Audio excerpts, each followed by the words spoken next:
La parole est à Simon Jamelin. Merci Monsieur le Président, Monsieur Séguin, chers collègues.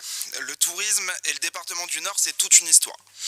En quelques années, nous avons eu droit au comité départemental du tourisme et à Nord Tourisme, dont une étude pointait le faible taux d'efficacité, puis à la création de la Tangente, agence d'innovation touristique du Nord, fermée sans ménagement et sans évaluation, puis à la délibération cadre de la politique touristique départementale qui a acté, entre autres, la réinternalisation de notre politique touristique en juin 2022. Nous nous étions abstenus sur cette délibération, jugeant cette décision précipitée et non argumentée. Surtout, la décision de réinternaliser la politique touristique départementale ne s'accompagnait d'aucune évaluation et d'aucune stratégie claire.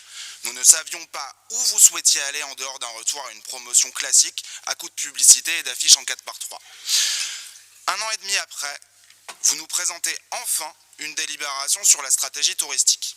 Cette délibération acte bel et bien un retour à de la promotion publicitaire classique, à peine modernisée par le recours aux réseaux sociaux et aux influenceurs, sans qu'on ne sache vraiment très bien ce que vous entendez par là. Une stratégie qui s'inscrit dans une logique d'attractivité marketing pour attirer des touristes CSP+ parisiens. Les deux premiers défis de cette stratégie vont dans le sens de cette logique d'attractivité territoriale. 1.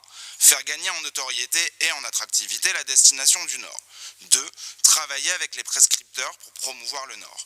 Une logique que l'on retrouve avec le déploiement des panneaux publicitaires sur les emprises départementales que nous continuons de dénoncer. Cette pollution visuelle abîme nos paysages et ne met pas en valeur notre beau département du Nord. Nous nous interrogeons sur la manière dont cette stratégie a été construite et nous avons le sentiment que vous avez mis la charrue avant les bœufs. Quels indicateurs avez-vous utilisés? Quelles données ont été exploitées pour la construire? Très peu, si on en croit les deux délibérations que vous nous ferez voter aujourd'hui même en commission permanente, qui nous proposent de mettre en place des indicateurs qualitatifs pour construire une stratégie touristique, tout en nous faisant voter le même jour la dite stratégie. Je parlais de charrue avant les bœufs, mais là c'est carrément le serpent qui se mord la queue. D'autant que dans cette délibération, aucun élément d'évaluation de la stratégie touristique départementale n'est évoqué. Rien ou si peu sur les retombées économiques, pour les acteurs du tourisme et pour les nordistes. Vous croisez les doigts en espérant que poser des panneaux publicitaires et en demandant à Jojo Bernard ou à Poupette Kenza sur TikTok de dire que le Nord c'est sympa, nous permettra de redynamiser le tissu touristique local. Ceci dit, un certain nombre de points stratégiques nous semblent essentiels et sont présents dans cette délibération, comme dans le 4e défi qui propose de faire du Nord une destination du tourisme à vélo au niveau européen et de valoriser les richesses du Nord en expérience touristique. Alors que les grandes tendances qui semblent avoir nourri l'élaboration de la stratégie touristique départementale sont le tourisme durable, nature et de proximité, cette stratégie aurait justement pu prévoir plus pour les promouvoir. Nous souhaitons que le département se concentre sur une politique visant à renforcer le bien-être des nordistes, l'ESS, le tourisme local et populaire. Nous souhaitons aller plus loin sur le soutien aux petites et moyennes structures.